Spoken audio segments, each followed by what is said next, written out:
Hi everyone and welcome back to maths with Sukirti Gaur YouTube channel. तो इस video में हम करने वाले हैं question number 11 exercise 8.1 class 9th maths NCERT book से। चैप्टर चल रहा है हमारा क्वाड्रिलेटरल्स। अगर अभी तक किसी ने इंट्रो वीडियो क्वाड्रिलेटरल्स की नहीं देखी है तो जाके प्लीज़ देख लें, उसमें बहुत सारी चीज़ें मैंने आपको समझाई हैं। और इससे पहले चैप्टर नंबर 6 और 7 भी बहुत ज़्यादा इंपॉर्टेंट हैं क्योंकि उसके कई सारे कॉन्सेप्ट्स इन क्वेश्चन में यूज़ होते हैं। और आई होप अगर आप इस चैप्टर पर पहुँच चुके हैं तो आपने वो देखे होंगे। इन केस अगर आप कुछ भूल गए हैं तो जाके चैप्टर नंबर 6 मेरे ही चैनल पर आपको मिल जाएगा और चैप्टर नंबर 7, ठीक है। अगर नहीं भी मिलता है इस वीडियो के लास्ट में मैं आपको लिंक दे दूंगी। तो चलिए स्टार्ट करते हैं इसको रीड करना। Question number 11, in triangle A B C and triangle D E F. तो यहाँ पे ए बी सी और डी ई एफ बनाए हुए हैं। A B is equals to D E, तो ए बी डी ई के इक्वल है। ए बी पैरेलल है डी ई के, तो ए बी पैरेलल भी है डी ई के और इक्वल भी है डी ई के, ठीक है। वैसे ही बी सी जो है वो इक्वल है ई एफ के, तो ये वाली जो बी सी आ रही है ये इक्वल है इस वाली साइड के।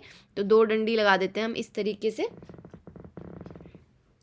और बी सी जो है वो पैरेलल भी है किसके, ई एफ के, है ना। तो ये एरो जो है ये दिखा देगा कि ये दोनों पैरेलल हैं और यहाँ पे ये एरो दिखा रहा है कि ये दोनों जो हैं पैरेलल हैं, ठीक है।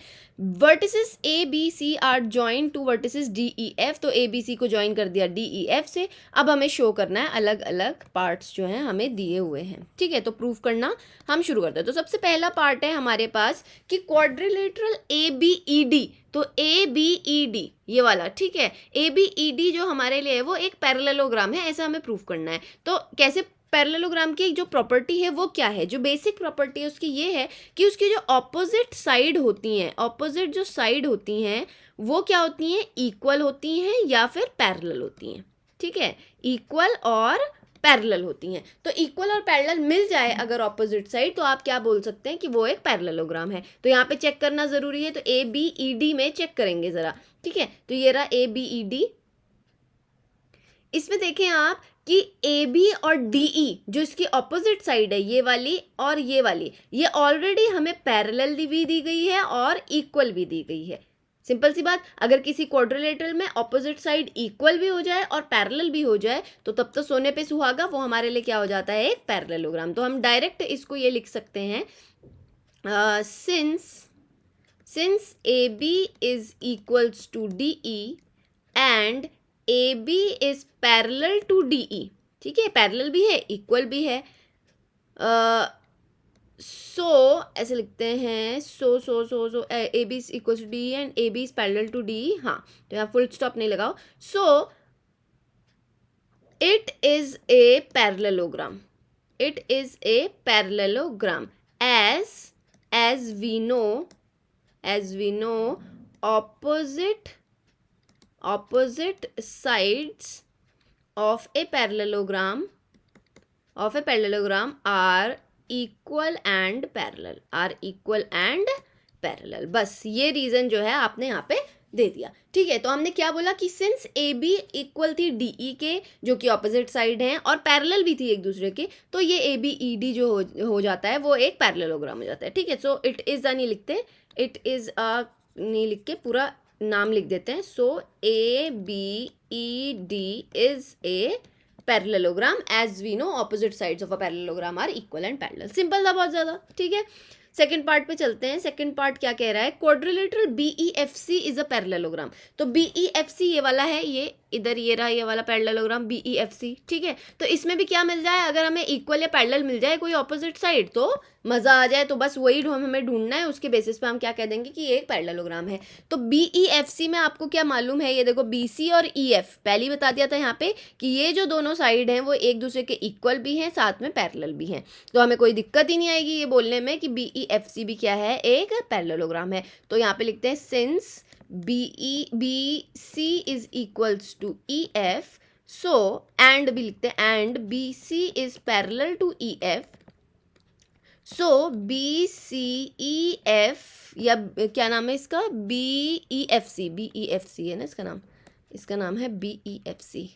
तो B E F C is a parallelogram as we know. क्यों है भाई पैरेललोग्राम, क्योंकि हमें मालूम है as we know opposite sides of a parallelogram are equal and parallel. क्या होती हैं? इक्वल भी होती हैं एंड पैरेलल भी होती हैं। भले ही पैरेलल मिल जाए तो ज़्यादा अच्छा है, अगर पैरेलल मिल जाता है तो वो हम डायरेक्ट कह सकते हैं कि ये एक पैरेललोग्राम है।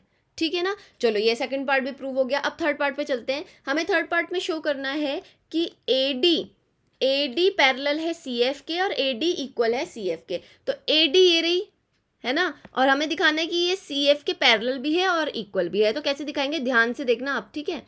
ध्यान से इस चीज़ को देखना। हमने लेने हैं दो क्वाड्रिलेटरल, ठीक है? दो क्वाड्रिलेटरल, दो पैरेललोग्राम। कौन कौन से? एक ले लो आप ABED, ठीक है, और दूसरा ले लो ये BEFC वाला, जो अभी अभी हमने प्रूफ किए हैं। अब आप मुझे बताओ कि ABED में हमने बोला था कि ऑपोजिट साइड क्या है? इक्वल एंड पैरेलल हैं। तो यहाँ से हमने क्या बोला था कि AD जो है वो इक्वल हो जाएगी BE के, है ना? ऑपोजिट साइड है भाई, ये वाली और ये वाली साइड जो है वो ऑपोजिट साइड है, तो बी इक्वल हो जाएगी, है ना? और AD क्या है? पैरेलल भी हो जाएगी किसके? BE के। सही बोल रही हूँ कि नहीं बोल रही हूँ? क्यों है ये ऐसा? क्योंकि दिस इज अ पैरेललोग्राम। आप बोल सकते हो कि भाई ये एक पैरेललोग्राम है तो ऑपोजिट साइड इक्वल होगी, ठीक है? तो यहाँ पे लिखो as ABED is a parallelogram. सीधा लिख दिया मैंने कि ABED पैरेललोग्राम है, इसीलिए मैंने ये दो चीज़ें बोली हैं, ठीक है? वैसे BEFC में आओ आप, आपको मालूम है कि BEFC हमने ऑलरेडी बोल दिया कि ये पैरेललोग्राम है। तो BE और CF जो है, BE और CF जो हैं वो दोनों क्या हैं? एक दूसरे के इक्वल भी होंगी और पैरेलल भी होंगी। तो यहाँ पे लिख देते BE is equals to CF और BE is parallel to CF। कुछ गलत तो नहीं बोला है भाई? ऑपोजिट साइड है। सेम रीजन यहाँ पे कि as BEFC is a parallelogram. कुछ गलत नहीं है इसमें, ठीक है? समझ में आ रहा होगा क्या बोल रही हूँ मैं। अब आप एक बात बताओ, ये AD जो है BE के इक्वल है और BE जो है CF के इक्वल है। देख रहे हो आप? यहाँ से कनेक्ट करने की कोशिश करो कि AD जो है वो BE के इक्वल है और यही BE जो है CF के इक्वल है। सिमिलरली यहाँ पे आओ आप दूसरे वाले लाइन में कि AD जो है BE के पैरेलल है और BE जो है वो CF के पैरेलल है। तो बेसिकली बात क्या हो गई कि AD इक्वल है BE के और BE इक्वल है CF के। तो आप मुझे बताओ क्या ये AD और CF इक्वल नहीं होंगे? बिल्कुल होंगे, ठीक है? तो ये यहाँ से फर्स्ट ABED से और BEFC वाले ये दो स्टेटमेंट से हमने बोल दिया कि भाई AD और CF भी क्या हो जाएंगे? इक्वल हो जाएंगे। सिमिलरली AD पैरेलल है BE के और क्या बोला मैंने? BE पैरेलल है CF के। तो आप मुझे बताओ ये AD और CF पैरेलल नहीं होंगे एक दूसरे के? बिल्कुल होंगे, ठीक है? अगर ये दोनों के दोनों किसी सेम लाइन के पैरेलल हैं तो ये एक दूसरे के भी पैरेलल होंगे। ये एक प्रॉपर्टी भी है, हमने चैप्टर 6 में पढ़ी है, ठीक है? कि भाई अगर कोई दो लाइन जो है सेम लाइन के पैरेलल आती हैं तो वो एक दूसरे के भी पैरेलल हो जाती हैं। तो बाय above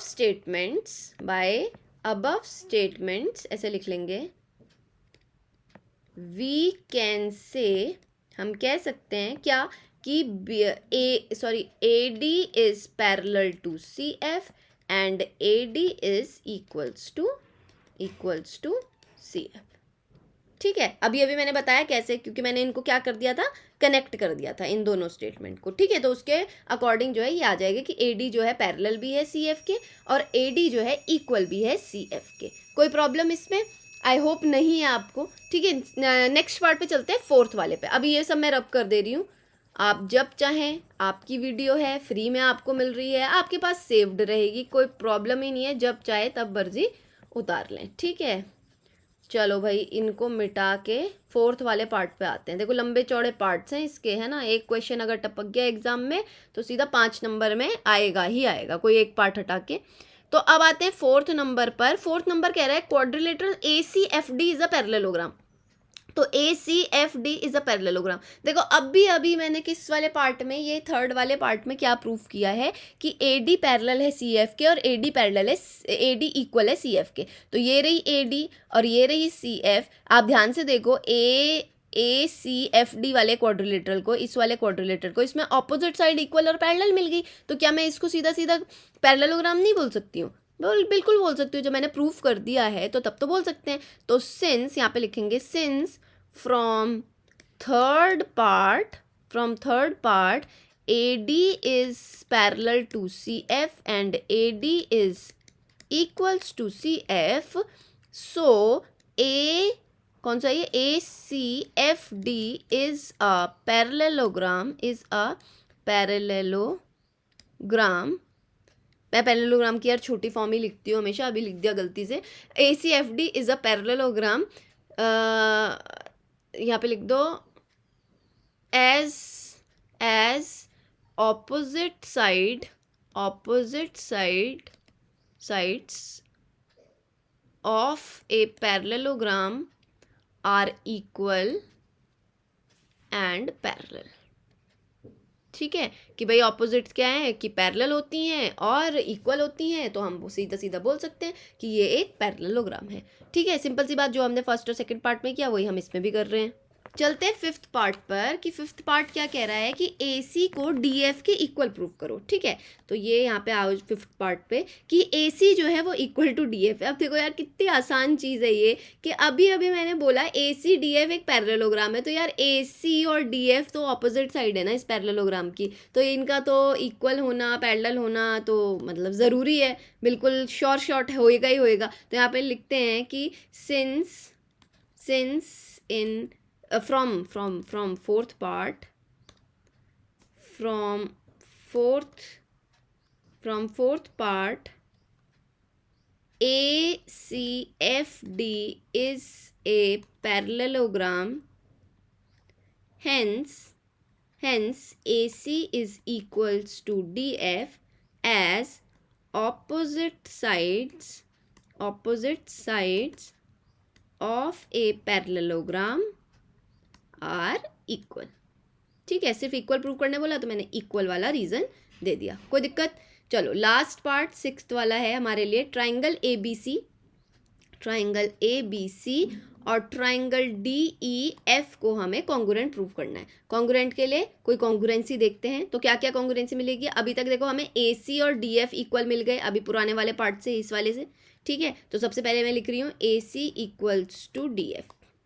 ठीक है, वैसे ही BC जो है हमें इक्वल मिला था EF के। ठीक है, तो BC इक्वल मिला था EF के, कैसे, ये BEFC एक पैरेललोग्राम है। ठीक है, इसमें ऑलरेडी भी गिवन है BC इक्वल है EF के, कोई दिक्कत इसमें नहीं, तो सीधा लिख देते हैं BC इक्वल्स टू EF।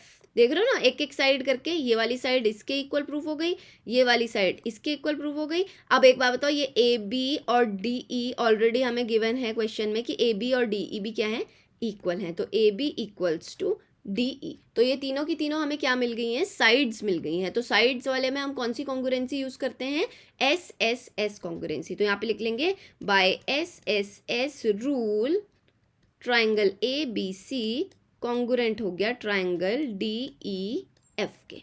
ठीक है, लास्ट पार्ट सिक्स्थ वाला भी प्रूव्ड। चलो आगे बढ़ते हैं, ये वाले पे आ जाते हैं।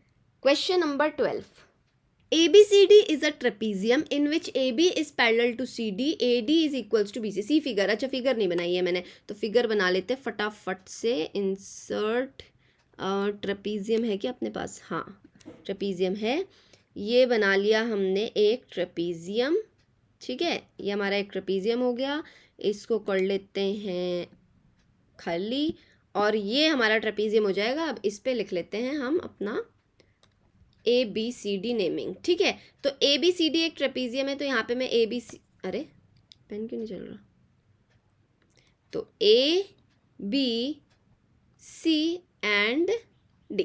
ठीक हो गई बात। अब ABCD एक ट्रेपीजियम है, उसमें AB पैरेलल है CD के, AB पैरेलल है CD के, ये रही AB पैरेलल CD के, और AD इक्वल है BC के। तो ये AD और BC क्या है, एक दूसरे के इक्वल हैं। ठीक है, ये ऐसा साइन भी बना रही हूँ मैं। Show that angle A is equals to angle B। तो इसमें ना, इस क्वेश्चन में हमें एक थोड़ा सा कंस्ट्रक्शन करना है। वो क्या कंस्ट्रक्शन करना है कि हमें C से एक लाइन बनानी है जो कि कैसे जाए, जो कि AD के थोड़ा सा पैरेलल आए।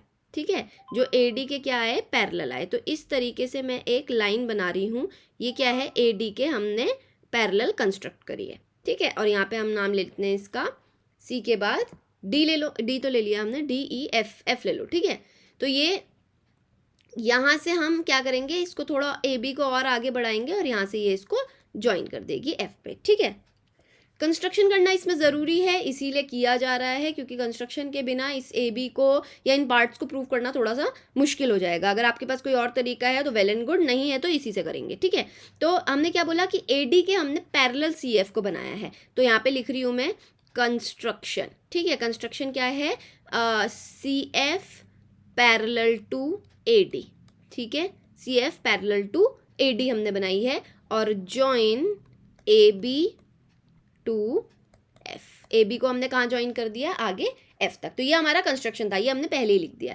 ठीक है। अब शुरुआत करते हैं हमारे सोल्यूशन की कि क्या सोल्यूशन है। ध्यान से देखना कि हमें सबसे पहला पार्ट प्रूफ करना है कि एंगल A और एंगल B जो है वो इक्वल है, ठीक है। तो एंगल A और एंगल B को हमें इक्वल प्रूफ करना है। इसके लिए मैं क्या कर रही हूँ, ध्यान से देखना, मैं इसको ले रही हूँ क्या लूँ, अच्छा अभी कुछ नहीं लेते, अभी इसको ऐसे ही रहने देते हैं। तो फर्स्ट पार्ट से शुरू करते हैं। इसमें दिया गया angle A equals to angle B जो प्रूफ करना है हमें, इसमें मैंने क्या करना है कि ऐसे लिखना है हमें कि as AD is parallel to CF। भाई हमने कंस्ट्रक्शन किया है कि CF जो है हमने पैरेलल बनाई है AD के, ठीक है। कैसे, बाय कंस्ट्रक्शन, ब्रैकेट में लिख दो बाय कंस्ट्रक्शन, ठीक है। As AD is parallel to CF, so एक second, AD is parallel to CF and AB is parallel to CD, ठीक है। कि भाई AB जो है वो पैरेलल है CD के और AD जो है वो पैरेलल है CF के, और आप जानते हैं कि AB को ही मैंने आगे जाके F पे मीट करवाया है, ठीक है। तो AF भी जो है वो क्या रहने वाली है, CD के पैरेलल रहने वाली है। ये पूरी साइड जो है वो पैरेलल रहेगी, ठीक है ना, उसमें कोई मतलब समझने में ऐसी कोई दिक्कत नहीं होनी चाहिए। तो AD पैरेलल है CF के और AB पैरेलल है CD के। तो आप देख पा रहे होंगे कि जो ये ऑपोजिट साइड है वो एक दूसरे के क्या आ रही है, पैरेलल आ रही है। और जिस क्वाड्रिलेटरल में ऑपोजिट साइड जो है वो पैरेलल आ जाए, ऐसे क्वाड्रिलेटरल को हम क्या बोलते हैं, एक पैरेललोग्राम बोलते हैं, ठीक है। तो as AD is parallel to CF and AB is parallel to CD, we can say ADCF is a parallelogram, कि भाई हम बोल सकते हैं ADCF, ये पूरा का पूरा जो हमने तैयार किया है, ये पूरा का पूरा क्या है, एक हमारा पैरेललोग्राम है, ठीक हो गई बात। अब पैरेललोग्राम है अगर, अब यहाँ से जब ये हमारे पास पैरेललोग्राम आ गया है तो क्या मैं ये बोल सकती हूँ, now AD is equals to CF।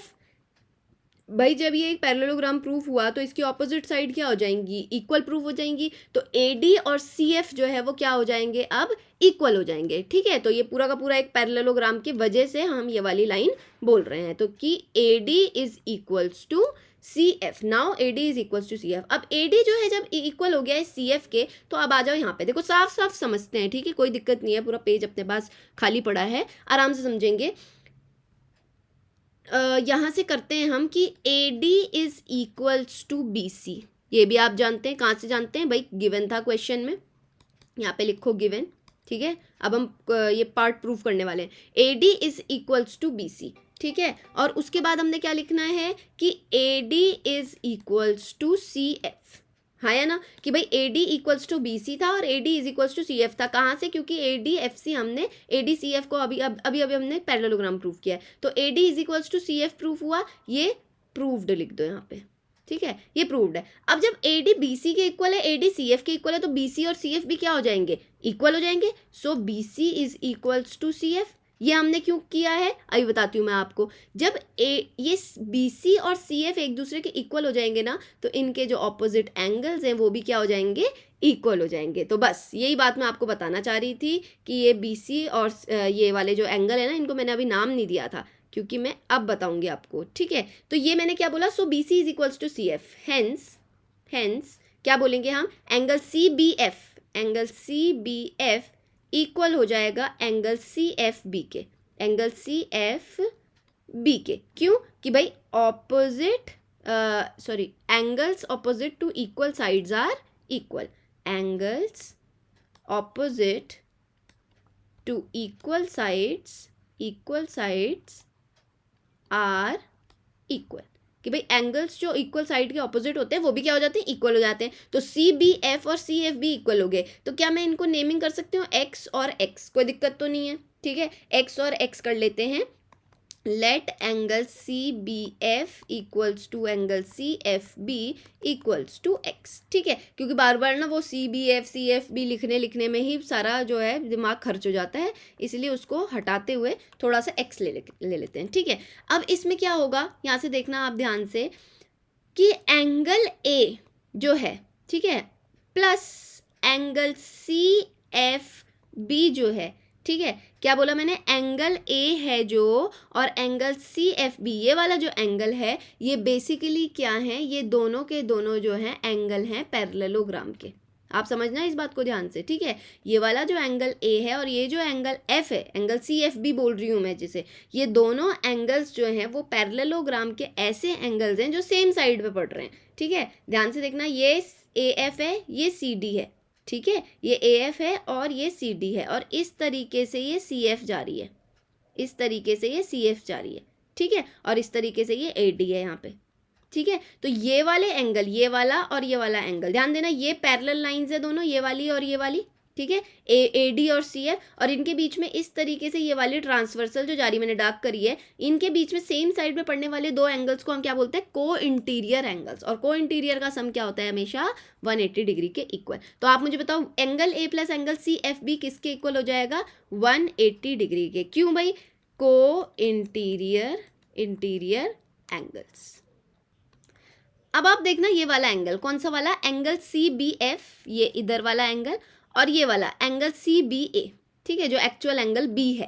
ठीक है, angle C B A plus angle C B F, इधर वाला और इधर वाला, इन दोनों का सम क्या होगा, 180 डिग्री, क्योंकि स्ट्रेट लाइन पे आ रहे हैं। ठीक है, स्ट्रेट लाइन पे आ रहे हैं। आप सोच रहे होंगे इतनी लंबी कहानी चल रही है, लंबी कहानी जाएगी, देखो कहीं ना कहीं तो पहुंचेगी, ऐसा आप सोचना मत। Angle C B A plus angle C B F equal हो जाएगा 180 डिग्री के। इसका क्या रीज़न है, angles on a straight line, कि भाई स्ट्रेट लाइन पे एंगल है, इनका सम क्या हो जाएगा, 180 डिग्री के इक्वल। दो इक्वेशन आपके पास आ गई, इक्वेशन 1 आ गई, इक्वेशन 2 आ गई। अभी इसको इक्वेशन 2 नहीं लिखते हैं, इक्वेशन 1 रहने दो ऐसी। इक्वेशन 2 में क्या करना है हमें, यहाँ से जो एंगल सी बी ए है, एंगल सी बी ए है, वो किसके इक्वल आ जाएगा, 180 minus angle C B F के इक्वल आ जाएगा। कोई दिक्कत इसमें, भाई ये सी बी ए किसके इक्वल आएगा, सी बी एफ को मैंने उधर भेज दिया, तो 180 माइनस सी बी एफ, और बेसिकली एंगल सी बी ए इक्वल हो जाएगा 180 माइनस सी बी एफ को हमने क्या लिया था, ये देखो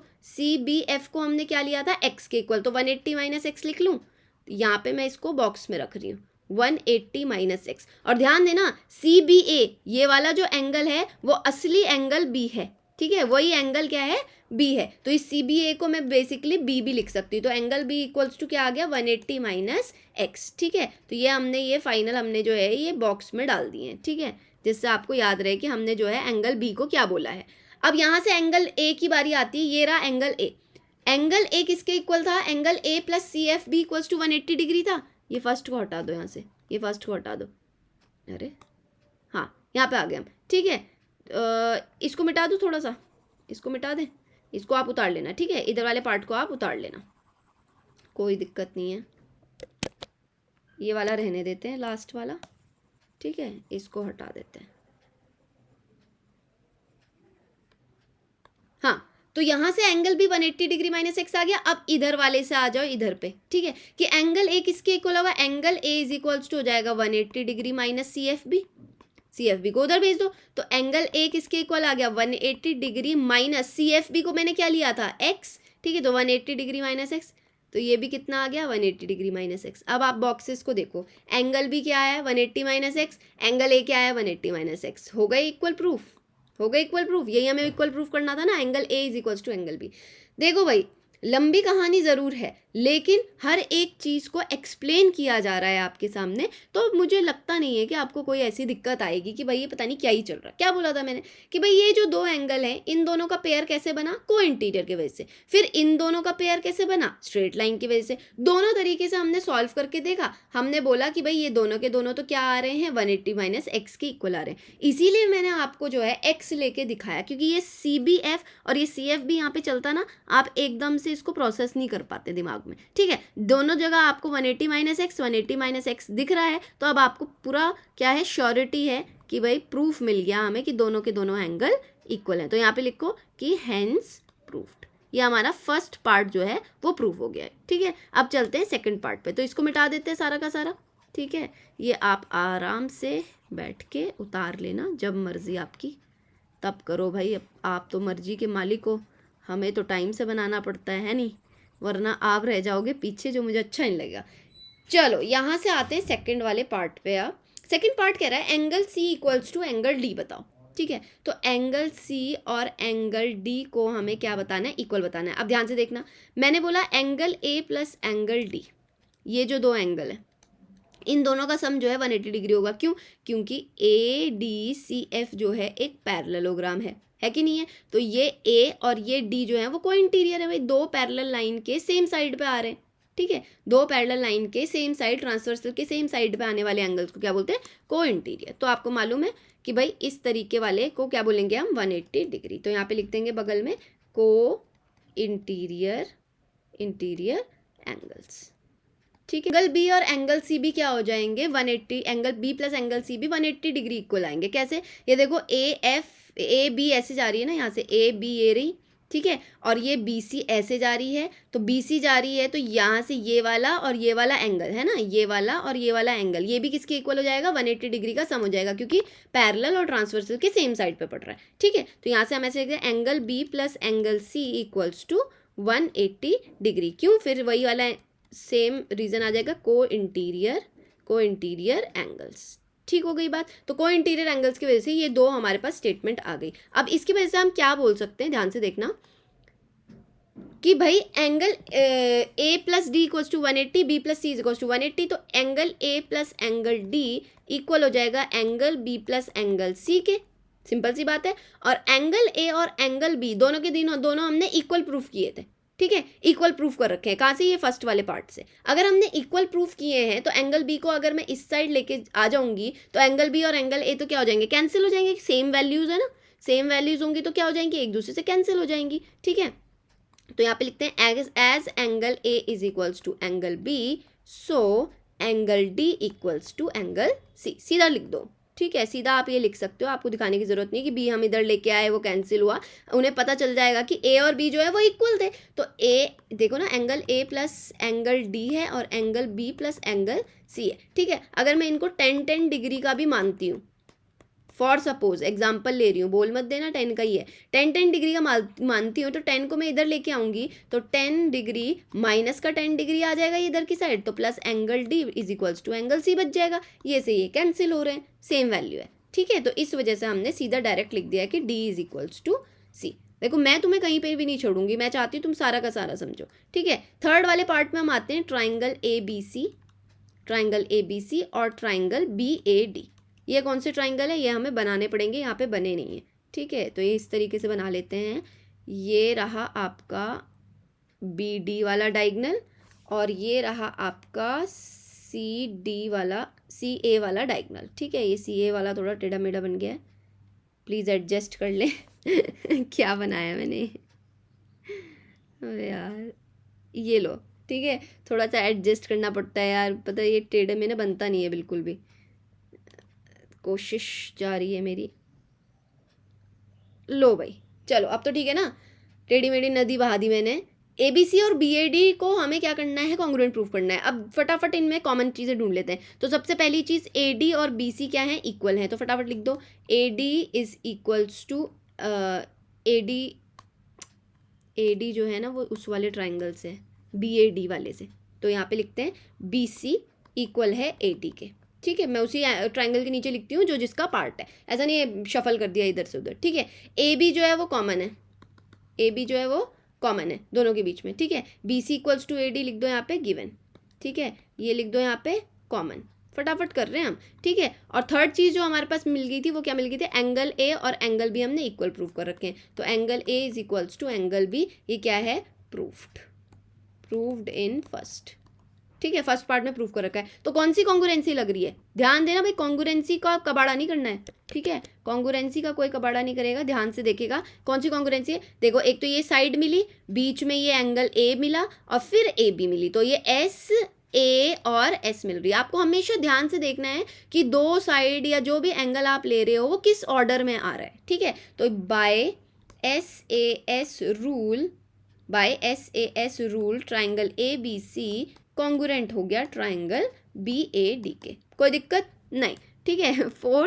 फोर्थ वाले पार्ट में चलते हैं। कोई दिक्कत है भी ना तो आपके पास कमेंट्स है यार, उसमें लिख दिया करो, मैं आपकी दिक्कत दूर करने ही बैठी हूँ। कोई भी प्रॉब्लम, कोई भी क्वेरी हो, मैं सब कुछ आपको बता दूंगी, ठीक है। फोर्थ वाले पार्ट में हम देख रहे हैं डायगोनल AC और डायगोनल BD। तो आप मुझे एक बात बताओ यार, अभी अभी हमने BAD और कौन सा ये ABC को हमने अभी कॉन्ग्रुएंट प्रूफ किया, तो ये दोनों उसी के तो पार्ट्स हैं, करस्पॉन्डिंग पार्ट्स हैं। तो बस यहाँ पे तो वो मैजिकल वर्ड आ जाएगा, कौन सा है वो, बाय CPCT।